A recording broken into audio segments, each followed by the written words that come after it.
नमस्कार. मराठवाडा नेता YouTube मध्ये आपण एका भीषण आगीचा वृत्तांत देत आहोत. लातूर जिल्ह्यातील औसा तालुक्यातील पाणी पुरवठा योजनेच्या पाईपलाईनच्या गोडाऊन मध्ये भीषण आग लागून जवळजवळ 2 ते 2.5 कोटी रुपयाचं नुकसान झालं. आग लागल्यानंतर फायर ब्रिगेडच्या गाड्यांनी आग आटोक्यात आणण्याचा प्रयत्न केला आणि साधारणतः 4 तासानंतर आग नियंत्रणात आली.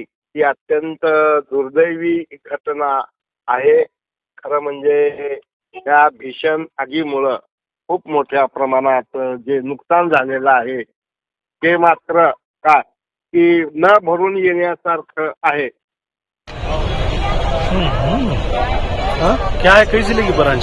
Short circuit